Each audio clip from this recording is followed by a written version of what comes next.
and more, and still yet more, till we become worthy of union with you, and help us all ఇది కూడా తెలియదు. hold fast to Baba's daman.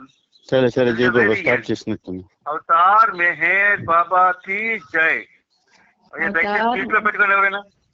Avatar Meher Baba కీ జై. ప్రీతం మెహర్ బాబా, నీవు ప్రసాదించిన ప్రవచన సారమును గ్రహించవలసిన తీరులో గ్రహించి సదవగాహన చేసుకుని వాటిని మా జీవనములలో ఆపాదించుకుని నిజాయితీ తోడను నిర్మల ప్రేమ తోడను వాటిని ఆచరించులాగున మా అందరినీ ఆశీర్వదించు.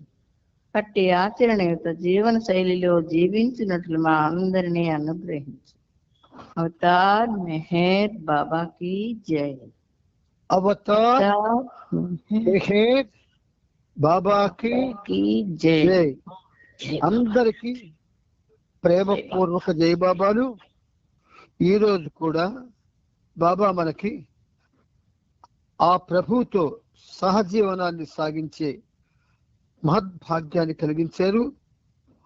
ఆయనకి ఏమిచ్చినా మనం రుణం తీర్చుకోలేము, కానీ మానవులం కదా, ఏదో ఒకటి అభ్యర్థన చేయాలని ఉంటుంది. అంచేత ఆయనకి మన తరపున, ప్రపంచ భక్త కోటి తరపున 100,000 కోటి పాదాభివందనాలు సమర్పించుకుంటూ, ఇందులో భాగంగా మనం మెహర్ ప్రభు చరిత్రం 10వ భాగంలో 4508వ పేజీలో ఆపుకున్నాం. ఎక్కడ ఆపుకున్నామో ఆ పేర నుంచి మళ్ళీ శ్రీనుబాబు చదువుతారు, జాగ్రత్తగా వినండి. అవతార్ మెహర్ బాబా కీ జై. అవతార్ మెహర్ బాబా కీ జై. మనం ఆపింది అనాది నుండి, అనగా ఆది లేని ఆది నుండి, బిగినింగ్లెస్ బిగినింగ్, నేనేమై ఉన్నానో ఈ రోజు వరకు నేను అదే అయి ఉన్నాను. ఎవరు స్తుతించినా స్తుతించకపోయినా లేక విశ్వమంతా వ్యతిరేకించినా నేను అంతము లేని అంతము, ఎండ్లెస్ ఎండ్ వరకు అదే స్థితిలో ఉంటాను అనే మనం చదువుకున్నాం. ఇక్కడ మనకి ఒక సత్యాన్ని తెలియజేశారు బాబా. మనకి బైబిల్లో యాడమ్ ఈవ్ అనే ఒక స్టోరీ ఉంది, కథ. అది ఆది లేని ఆది. అప్పుడు ఆ యాడమ్ ఈవ్ అనేవి బైబిల్లో పెద్ద పాత్ర వహించాయి. మనకి ఓంకారం కూడా ఒక ప్రత్యేకమైన తరహాలు, శాస్త్రాలు, వేదాలు పునరుద్ఘుట్టేస్తాయి. కానీ బాబా ఇప్పుడు ఏం చేశారు? అనాది ఆది నుండి, అంటే ఆది లేని ఆది నుండి నేను ఏమై ఉన్నానో ఈ రోజు వరకు నేను అదే అయి ఉన్నాను అని తేల్చారు. దీంతో పురాణ సహితమైనవి, బైబిల్లో తెలియజెప్పనివి, తదితర గ్రంథాల్లో ఉన్నవన్నీ కూడా నల్ అండ్ వాయిడ్ అయిపోయాయి. ఎవరు స్తుతించినా స్తుతించకపోయినా లేక విశ్వమంతా వ్యతిరేకించినా నేను అంతము లేని అంతము వరకు అదే స్థితిలో ఉంటాను. అంటే నాడు నేడు ఎన్నడూ ఉంటాను అన్నట్టుగా ఆయన మనతో చెప్పాడు. ఇది మనందరం గుర్తుంచుకోవడం చాలా అవసరం. ముందుకెళ్ళాను. ఇరేన్ కాన్బెరీ వ్రాస్తున్న నాగరికత కల్లోలమా, సివిలైజేషన్ ఆర్ చాస్ అనే పుస్తకం కొరకు కొన్ని విషయాలను విపులీకరిస్తూ బాబా ఫిబ్రవరి 27వ తేదీన ఆమెకు ఉత్తరం వ్రాయించారు. అందులో కొంత భాగం ఈ క్రింది విధంగా ఉంది. అవతార పురుషునికి, సద్గురువునకు చైతన్యంలో గాని వారి పరిపూర్ణత్వంలో గాని భేదం ఉండదు. ఇరువురు భగవంతునితో ఒకటై ఉంటారు. ఇరువురు అనంత శక్తి, జ్ఞాన, ఆనందానుభూతి పొందుతూ ఉంటారు. విశ్వం కొరకు ఈ సత్ చిత్ ఆనందాలను వినియోగిస్తారు. అయితే వారి పని యొక్క పరిధిలోనే ఇరువురకు భేదం ఉంటుంది. ఎంచుకున్న కొద్ది మంది కొరకు సద్గురువు ఒక ప్రత్యేకమైన పద్ధతిలోను, విశ్వం కొరకు సాధారణ పద్ధతిలోనూ పనిచేస్తాడు. అవతారుడైతే తాను ఎన్నుకున్న వారి కొరకు ప్రత్యేకమైన పద్ధతిలోను, విశ్వం కొరకు తాను ఎంచుకున్న పద్ధతిలోను పనిచేస్తాడు. అలా ఇరువురు విశ్వం కొరకు పనిచేస్తున్నప్పటికీ వారు చేసే పని పరిధికి పరిమితం లేనప్పటికీ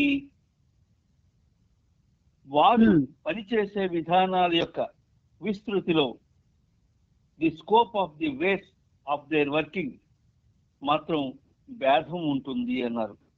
ఇక్కడ మనకి మెహర్ బాబా చాలా ఉన్నతమైన విషయం తెలియజేశారు. ఆయన చైతన్యంలో అవతార పురుషులకి, సద్గురువుకి వారి పరిపూర్ణత్వంలో భేదం ఉండదు. సద్గురువు పరిపూర్ణుడై, ఒక విధంగా చెప్పాలి అంటే ఆయన భగవంతుడితో సమానమవుతాడు. కానీ అవతార పురుషుడు డిసెండింగ్, దిగి వస్తాడు. అనంత శాశ్వత అస్తిత్వం ఒక ఆకారాన్ని ధరించి వచ్చేస్తుంది. అంచేత ఇద్దరికీ కూడా ఆయనది నేచురల్ హైయెస్ట్ కాన్షియస్నెస్ అయితే, సద్గురువుది కూడా నేచురల్ హైయెస్ట్ ప్రొవైడెడ్ కాన్షియస్నెస్ అవుతుంది. ప్రొవైడెడ్ అనే మాట వాడారు బాబా, చూడండి. ఎందుకు అంటే సద్గురుకి ఆయన ఇవ్వాలి. అయితే భగవంతుడితో ఒకటే ఉంటారు ఇరువురు కూడాను. ఇరువురు అనంత శక్తి, జ్ఞాన, ఆనందానుభూతి పొందుతూ ఉంటారు. అంటే కామన్, అనంత శక్తి, అనంత జ్ఞానం, అనంత ఆనందం. అయితే ఈ మూడింటిని, సత్ చిత్ ఆనందాలను ఈ విశ్వం పాలించడం కోసం వినియోగిస్తారు. అయితే ఆ పని యొక్క పరిధి, క్వాలిటీ ఇరువురికి భేదం ఉంటుంది. ఏమిటది? ఎంచుకున్న కొద్ది మంది కొరకు సద్గురువు ఒక ప్రత్యేకమైన పద్ధతిలోను, విశ్వం కొరకు సాధారణ పద్ధతిలోను పనిచేస్తాడు. అంచేత బికాస్ హి వాజ్ ఆర్డైన్డ్, భగవంతుడి చేత సృష్టి కార్యం నిర్వహణ కొరకు నియమింపబడిన వాడు సద్గురువు. కానీ అవతారుడు ఏదైతే పరిపూర్ణమైనదో, ఏదైతే అది పూర్ణమద అన్న చెప్పబడిన వేదాల్లో, అది యాజ్ ఇట్ ఈజ్ గా డైరెక్ట్ గా మానవ రూపంలో వస్తుంది. అయితే సద్గురువు ఏం చేస్తున్నాడు? ఎంచుకున్న కొద్ది మంది, అంటే ఎలక్టెడ్, ఆ కొద్ది మందికి ఒక ప్రత్యేకమైన పద్ధతిలో విశ్వం కొరకు సాధారణ పరిస్థితుల్లో పనిచేస్తాడు. అయితే అవతారుడు అయితే ఏం చేస్తాడు? ఎన్నుకున్న వారికి, తాను ఎన్నుకున్న వారి కొరకు ప్రత్యేకమైన పద్ధతులను, ఎంచుకున్న కొద్ది మంది సద్గురుది, ఎన్నుకున్న వారి ఎంతమంది అయినా ఉండొచ్చు ఎన్నుకున్నవాడు. ఈయన ఎంచుకున్న కొద్ది మంది అంటున్నాడు. ఈయన సద్గురుకి లిమిట్ చేశాడు. కానీ అవతారుడికి తాను ఎన్నుకున్న, అందుకే ఎన్నుకున్న ప్రేమికులతో అన్ని ఆటలాడాడు, ఆచార్యవర్యుడే పాటలో రాయిస్తారు బాబా. ఎన్నుకున్న వారి కొరకు ప్రత్యేకమైన పద్ధతులను, విశ్వం కొరకు తాను ఎంచుకున్న పద్ధతులను పనిచేస్తాడు.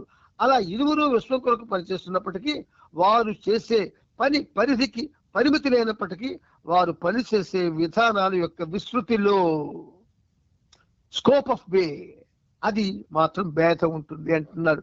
ఇంతకన్నా మనకి అతి ఉన్నతమైన విషయం ఇంకెవరు చెప్పలేరు. అవతారుడు బౌండ్లెస్, అపరిమితుడు, ఏదైనా చేయగలడు. కానీ సద్గురువుకి మాత్రం లిమిటేషన్స్ ఉన్నాయి. ముందుకెళ్ళాన్న జై బాబా. దీనికి ముందు బాబా ఫిబ్రవరి 23వ తేదీన ఈరిచ్ను, పెండూలను ఋషికేశ్లో ఉన్న స్వామి శివానందును కలిసి సమావేశమయ్యే విధంగా అతని వద్దకు పంపించారు. తన సందేశాన్ని అతనికి వినిపించి అతనితో సమావేశం ఏర్పాటు చేయమని వారిని ఆదేశించారు. శివానందతో మార్చి 2వ తేదీన బాబా సమావేశం అవ్వడానికి ఏర్పాటు జరిగింది.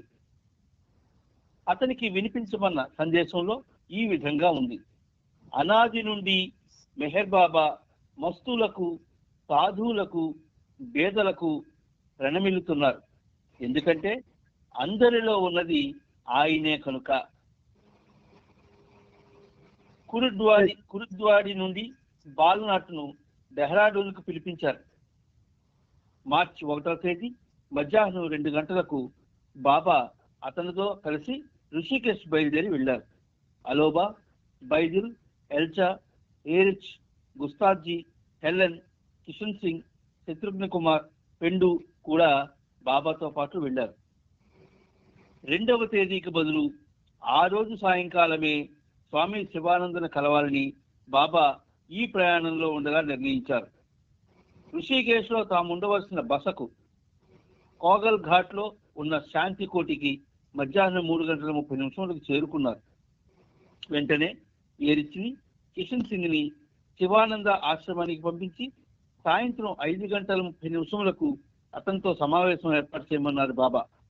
కానీ వారు అక్కడికి చేరుకున్నాక శివానంద అస్వస్థుడిగా ఉన్నట్టు తెలిసింది. అయినప్పటికీ సమావేశం ఏర్పాటు చేయబడింది. బాబా మొదట ఆశ్రమవాసులను కలవాలని శివానంద ఆశ్రమ కార్యదర్శి ఒత్తిడి చేశాడు. కానీ బాబా నేరుగా శివానందను చూడాలనుకున్నారు. ఈ విషయం తెలియజేయగా మెహర్ బాబా వంటి మహోన్నత వ్యక్తి సాదరంగా స్వాగతింపబడాలని ఆ కార్యదర్శి ఆశిస్తూ బాబా నేరుగా శివానందను కలవడానికి ఒప్పుకోలేదు. అతడు చాలా సంవత్సరాల కిందట బాబా దర్శనం చేసుకున్నాడు. బాబా సరిగ్గా సాయంత్రం 5:30 శివానంద ఆశ్రమానికి చేరుకున్నారు. అక్కడ ఆయనను ఎంతో భక్తిపూర్వకంగా గౌరవ మర్యాదలతో స్వాగతించారు. ఎటువంటి ఆర్భాటాలు చేయవద్దని ఆశ్రమ ప్రతినిధితో ముందుగానే బాబా చెప్పారు.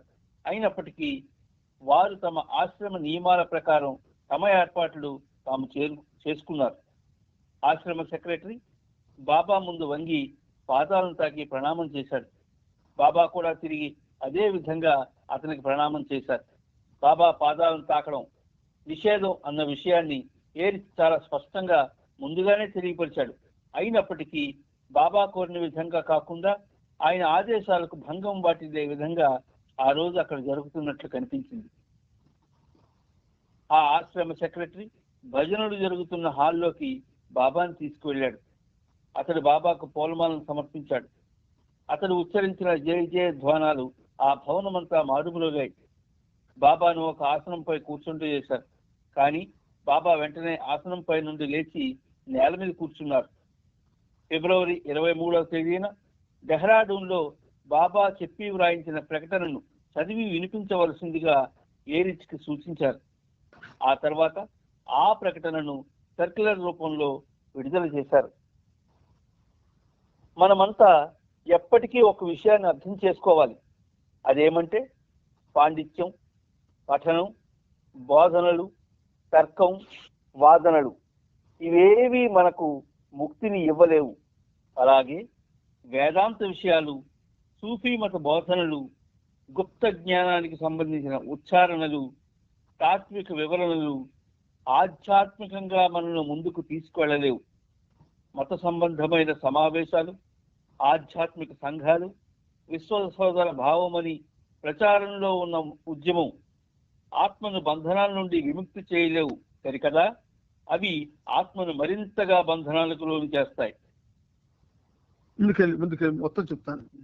బుద్ధిని అధిగమించి ప్రేమ సామ్రాజ్యంలో అడుగుపెట్టినప్పుడే ముక్తిని ఆశించగలం. భగవంతుని పట్ల ప్రేమ పరాకాష్ఠకు చేరినప్పుడు ప్రియతముడైన భగవంతునిలో మనలను మనం పోగొట్టుకొని శాశ్వత ముక్తిని పొందగలం.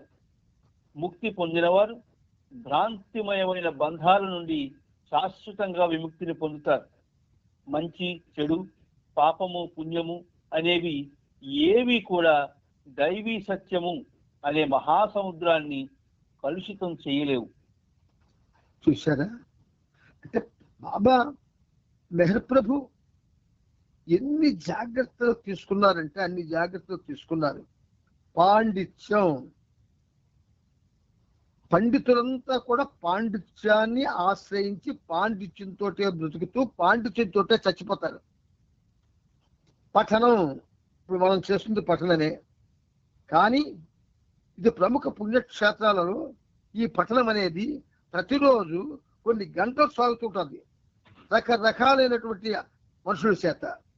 ఇక బోధనలు, ఇవి ప్రతి దేవాలయంలో కూడా ప్రతిరోజు కూడా బోధనలు జరుగుతూ ఉంటాయి.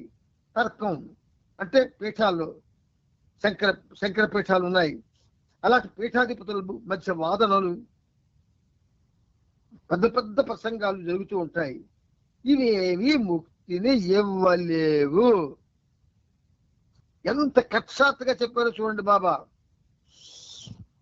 అలాగే వేదాంత విషయాలు, చతుర్వేదాలు ఉన్నాయి, ఉపవేదాలు ఉన్నాయి, అవన్నీ బట్టి పట్టిన వాళ్ళు ఉన్నారు ప్రపంచంలో. అంతేత వేదాంత విషయాలు, సూఫీ మత బోధనలు, మళ్ళీ సూఫీజాన్ని బాబా రీఓరియంట్ చేసి కూడా అది కూడా అందులో కలిపి చూడండి. సూఫీ మత బోధనలు, గుప్త జ్ఞానానికి సంబంధించిన ఉచ్చారణలు, మిస్టికల్ వర్డ్స్ అంటారు. అంటే అందులో తాంత్రికం ఉంటుంది, శైవ సాధనలు ఉంటాయి, కానీ అవన్నీ కలిపి ఆ ఉచ్చారణలు, అందులో ఒక ఉత్కృష్టమైనటువంటి ఉచ్చారణలు ఉంటాయి. అవి తాత్విక వివరణలు, ఫిలసాఫికల్ స్టేట్మెంట్స్, ఆధ్యాత్మికంగా మనలను ముందుకు తీసుకు వెళ్ళలేవు. విశేషం చూసారా, ఇందులో ఎక్కడా సంకీర్తన లేదు. చూడండి ఒకసారి, సంకీర్తన మాత్రం పెట్టలేదు ఆయన. అయితే ఇక్కడ కిందని ఇంటలెక్ట్, బుద్ధిని అధిగమించి ప్రేమ సామ్రాజ్యంలో, డొమైన్ ఆఫ్ లవ్ అడుగు పెట్టినప్పుడే ముక్తిని ఆశించగలం అని బాబా చెప్తున్నారు. ప్రేమ సామ్రాజ్యంలో అడుగు పెట్టాల సాధకుడు. అది ఎక్కడుందో ఎవరికి తెలుసు? ప్రేమ సామ్రాజ్యం అంటే బాబా అంటాడు, అది ఎక్కడో లేదుగా నీలోనే ఉంది అంటాడు ఆయన. అందుచేత భగవంతుని ప్రేమ పరాకాష్ఠకు చేరినప్పుడు ప్రీతముడైన భగవంతునిలో మనల్ని మనం పోగొట్టుకొని శాశ్వత ముక్తిని పొందగలము అంటారు.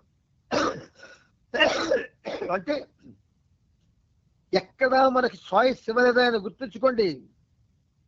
ఇవాళ ఆంధ్రప్రదేశ్ అంతా కూడా జాతరలతో అట్టుడికిపోతుంది. ఈ జాతరలోనే జరగకుండా కూడా ఎన్నో జరుగుతాయి. ఇది ఒక అవకాశం. అందుచేత ముక్తిని పొందిన వారు భ్రాంతిమయమైన బంధాల నుండి శాశ్వతంగా విముక్తిని పొందుతారు. మంచి చెడు, పాపము పుణ్యము అనేవి ఏవి కూడా దైవీ సత్యము అనే మహాసముద్రాన్ని కలుషితం చెయ్యలేవు. ఇవి అసలు మనం ప్రతిరోజు ఒకసారి చదువుకోవాలి వీటిని. ఎందుకంటే చూసారా, తెలియదు మనకి. చిన్నపిల్లలు కూడా చేసిన తప్ప చేస్తారు చిన్నప్పుడు, కానీ ఆధ్యాత్మిక మార్గంలో ఉన్నవాడు ఎప్పుడు చేసిన తప్ప చేస్తూ ఉంటాడు. ఆయన వద్దంతా చేస్తుంటాడు, వీడు ప్రత్యేకం చేస్తాడు. దానివల్ల చాలా బలీయమైన సంస్కారాలు ప్రోగు చేసుకుంటాడు. ఇక ఆ ముందు నలకరన్న పేద చదువునానా. పరిపూర్ణత అంటే పర్ఫెక్షన్ అనగా కర్మశాసనం, మాయావిక్ లా నుండి తప్పించుకోవడం మాత్రమే కాదు, మానవుడు భగవంతుడు ఒకటే పరిపూర్ణత. కానీ మానవుడు పొంది తిరిగి మానవునిగా స్థూల చైతన్యంతో వచ్చినప్పుడు సర్వోత్కృష్టమైన పరిపూర్ణతను, సుప్రీం పర్ఫెక్షన్ ను పొందినవాడవుతాడు. అటువంటి పరిపూర్ణుడు కేవలం భగవంతుడు మాత్రమే కాదు, మానవునిగా భూమి మీద భగవంతుని జీవితాన్ని గడుపుతాడు. అతడు మాయలోనే ఉంటాడు, మరియు అదే సమయంలో దానికి అతీతంగా కూడా ఉంటాడు. అతడు కర్మశాస్త్రం యొక్క పరిధిలోనే ఉంటాడు. కానీ దానికి బద్ధుడు కాదు. అతడు చేసిన కర్మలన్నీ అకర్మలుగా పరిగణించబడతాయి. సాధారణ మానవుడు చేసే కర్మలన్నీ అతనిని బంధనాలకు గురి చేస్తాయి.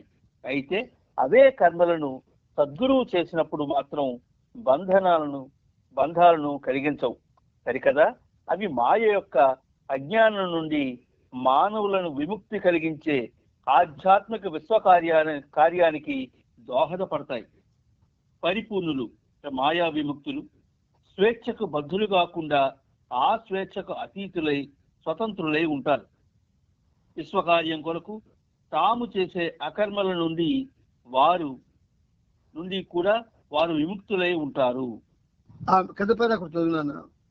ఎవరైతే నన్ను ప్రేమిస్తారో మరియు నేను చేసే పనుల గురించి తెలుసుకోవాలని సహజంగానే అభిలషిస్తారో వారికి నేను ఒక్క విషయం మాత్రం చెప్పగలను. కేవలం భగవంతుడు లేదా భగవదనుభవం పొందిన వారు మాత్రమే నా అంతరంగిక జీవితం గురించి, నా అంతరంగ కార్యక్రమాల గురించి తెలుసుకొని అర్థం చేసుకోగలరు. నా బాహ్య కార్యకలాపాలకు సంబంధించినంత వరకు, అనగా మస్తులతో, సాధు పొంగవులతో, బీదలతో కలవడం, వారితో పనిచేయడం, వారిని సేవించడం, వారికి హృదయపూర్వక ఆరాధనతో ప్రణామాలు అర్పించడం వంటి ఈ విషయాలన్నిటినీ నా శిష్యులలో ఒకడు ది వే పేరర్స్ అంటే బాటసారులు అనే పుస్తకంలో ఇప్పటికే పొందుపరిచాడు.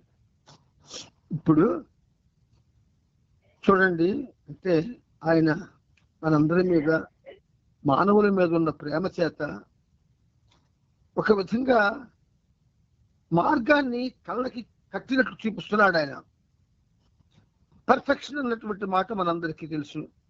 అంటే పరిపూర్ణత అంటే జన్మించిన ప్రాణి ఖచ్చితంగా కర్మ ఏ శాసనాన్ని అయితే వాడికి విధిస్తాదో దాని నుంచి వాడు తప్పించుకోవడం కష్టం. కానీ బాబా అంటున్నారు, అది తప్పించుకోవడం మాత్రమే కాదు, మానవుడు భగవంతుడు ఒకటే పరిపూర్ణత అంటారు. అంటే మనకు ఒక విధంగా అనుభవ రహితమైన విషయాలు ఇవి. కానీ బాబా మనకి వివరించడంలో ప్రతిదీ కూడా ఏదో అర్థమైంది అని మనం ఫీల్ అయ్యేటట్టు చేస్తున్నాడు ఆయన. మనకైతే అర్థమవుతుంది, కానీ అలా ఫీలింగ్ వచ్చేటట్టుగా చేస్తున్నాడు ఆయన. మానవుడు ఎరుకతో భగవద్ అనుభవం పొంది తిరిగి మానవునిగా స్థూల చైతన్యంతో వచ్చినప్పుడు సర్వోత్కృష్టమైన పరిపూర్ణతను పొందినవాడు అవుతాడు. ఇది మనకి ఒక విధంగా మానవుడు స్థూల చైతన్యంతో వచ్చినప్పుడు ప్రతి మానవుడు స్థూల చైతన్యంతో వస్తాడు, సర్వోత్కృష్టమైన పరిపూర్ణతను పొందినవాడు అవుతాడు. అటువంటి పరిపూర్ణుడు కేవలం భగవంతుడు మాత్రమే కాదు, మానవునిగా భూమి మీద భగవంతుడిగా జీవితాన్ని గడుపుతాడు. ఇది మీకు అర్థమవుతుందా? చెప్పక్కర్లేదు. అతడు మాయలోనే ఉంటాడు, కర్మశాస్త్రం యొక్క పరిధిలోనే ఉంటాడు, కానీ దానికి బద్ధుడు కాడు. అతడు చేసిన కర్మలన్నీ అకర్మలుగా పరిగణింపబడతాయి. అంటే వాళ్ళు ఎన్ని కర్మలు చేసినా కర్మ చేయనట్లుగా అవి పరిగణింపబడతాయి. సాధారణ మానవుడు చేసే కర్మలన్నీ అతన్ని బంధనాలకు గురి చేస్తాయి. సాధారణ మానవుడు అంటే సాధారణమే, అంతే, మాయలో ఉన్నవాడే. అయితే అవే కర్మలు సద్గురువు చేస్తే మాత్రం బంధనాలను కలిగించవసరి కదా.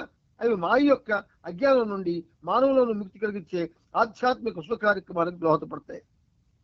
అంటే సద్గురువు చేసేటప్పుడు ఆయన భగవంతుడి చేత నియమించబడిన వాడు కాబట్టి భగవంతుని యొక్క ఆజ్ఞ ప్రకారం ఆయన ఎక్కడ ఏ పరిస్థితుల్లోనైనా ఎవరినైనా ఎలా ఉన్న వాళ్ళకు కూడా విముక్తి కలిగిస్తాడు.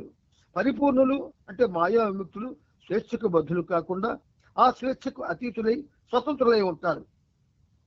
అంటే మనకు తెలియవు. దానికి ఒక చిన్న ఉదాహరణ చెప్తాను మీకు. ఒక కలెక్టర్ గారు మారు వర్షంలో మామూలు సాదా దుస్తులు వేసుకొని రోడ్డు మీదకి వచ్చాడండి. అందరూ అక్కడ నడుస్తారండి. అతను కలెక్టర్ సంగతి ఎలా తెలుస్తుంది జనాలకి? తెలియదు.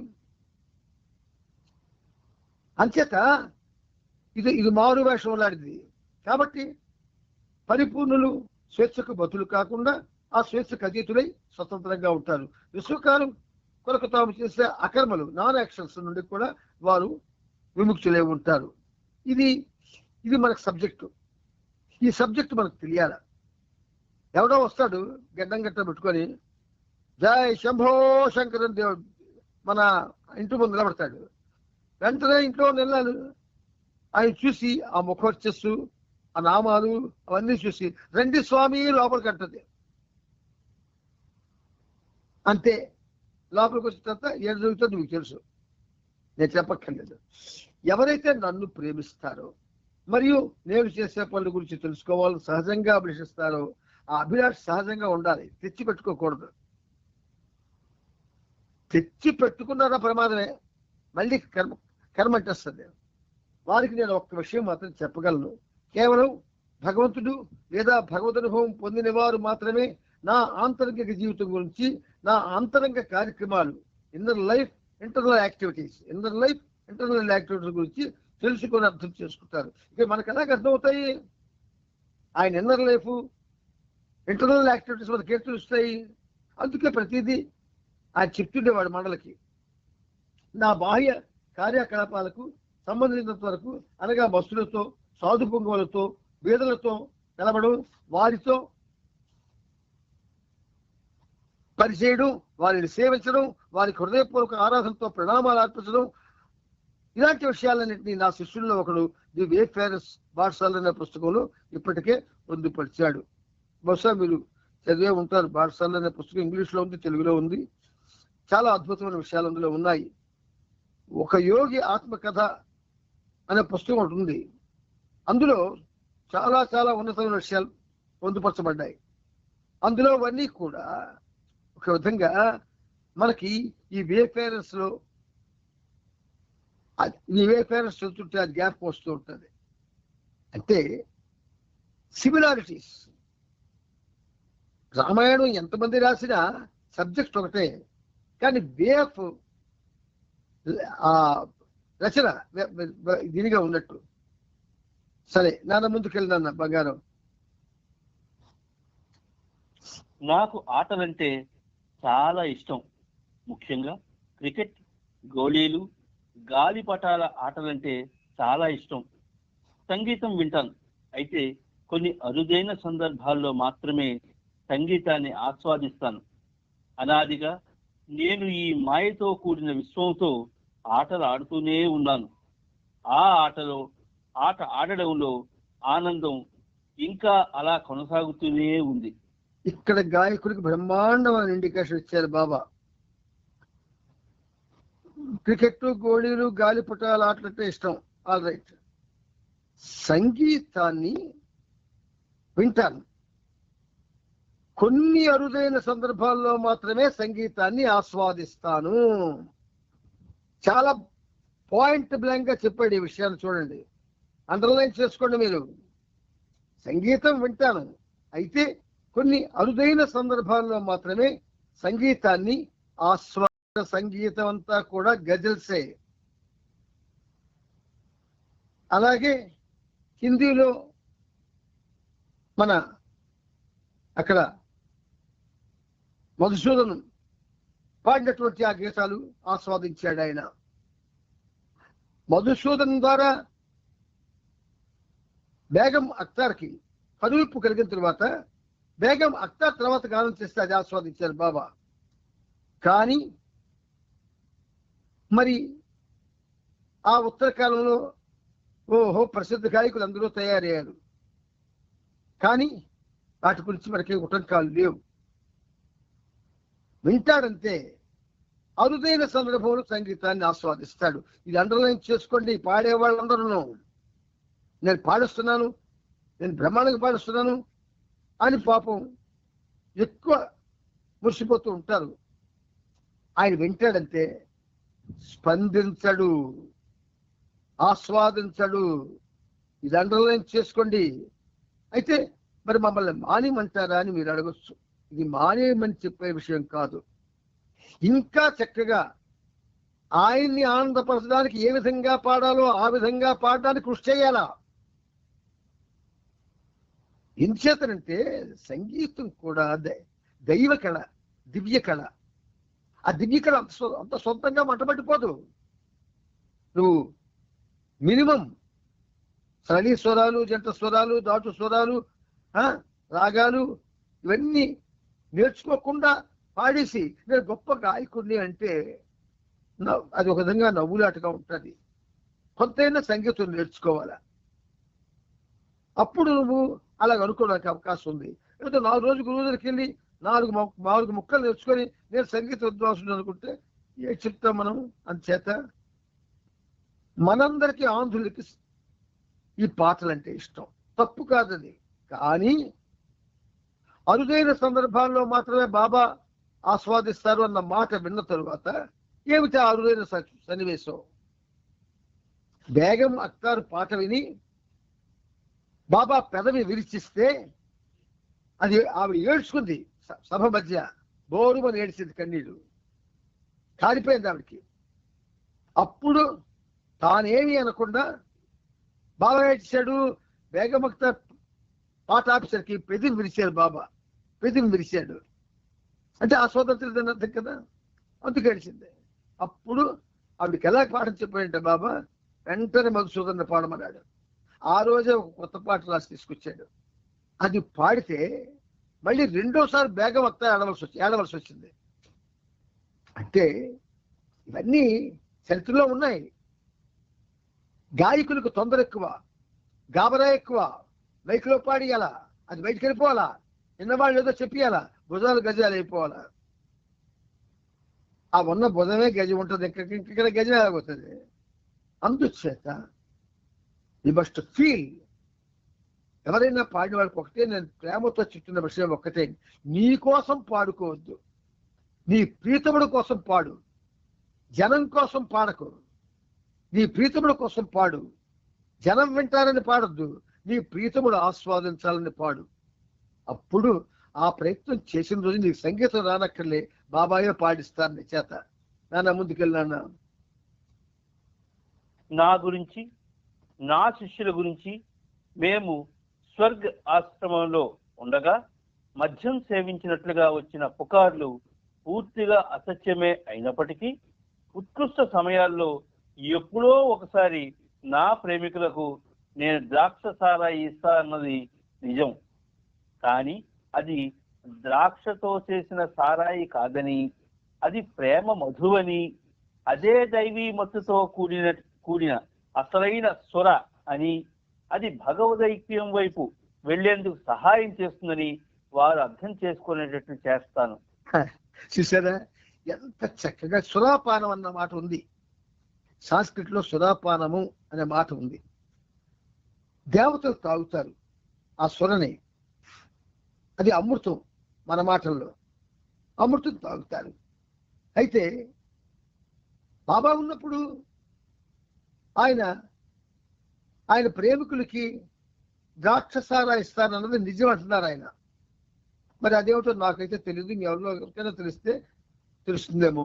అయితే ద్రాక్షసారాతో చేసిన సారాయి కాదని ప్రేమ మధువు అన్నాడు ఆయన. ఆ ప్రేమ మధువు అది దైవీమతుతో కూడిన అసలైన సుర అని. అంటే ఈవెన్ ఆ దేవలోకంలో పంచేటటువంటి ఆ సుర కూడా అసలైన సుర కాదట, అది భగవదైక్యం వైపు వెళ్లేందుకు సహాయం చేస్తుందని వారు అర్థం చేసుకున్నట్లు చేస్తానంటున్నారు ఆయన.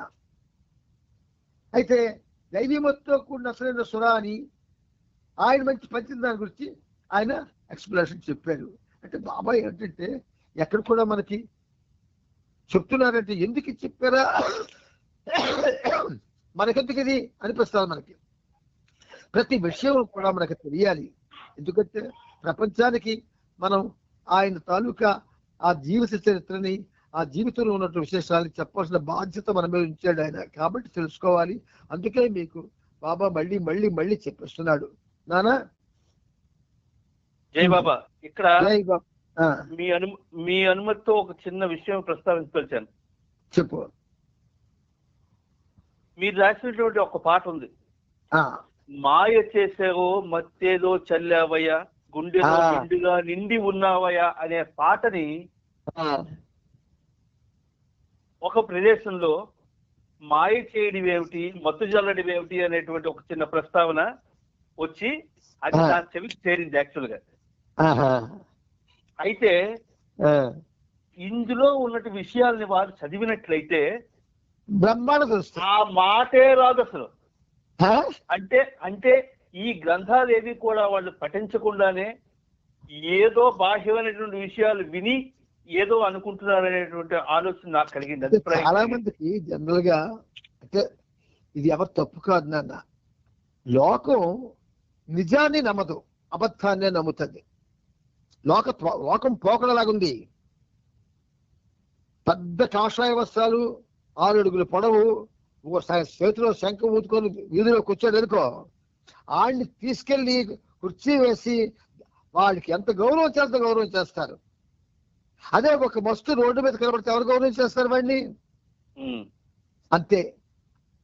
నిజం ఎక్కడి మనుషులకి, మరి అలా నిజం తప్పు నచ్చని ప్రేక్షకులుగా మనుషులకి. ఎలా పరిగణింపబడతారు? ఎవరు? బాబా ఇచ్చినటువంటి ఇంత ముఖ్యమైనటువంటి ఇంత అద్భుతమైనటువంటి సాహిత్యం కానీ ఏదైతే అది ఇచ్చాడో దాన్ని చదవకుండా వాళ్ళు ఎలా ప్రేమికులుగా పరిగణింపబడుతున్నారు? అంటే ఒకటే నాన్న, మనం ఆ మీమాంస చేయడం అనవసరం. ఎందుకంటే ఎవరి నాలెడ్జ్ వాళ్ళకున్న జ్ఞానాన్ని బట్టే.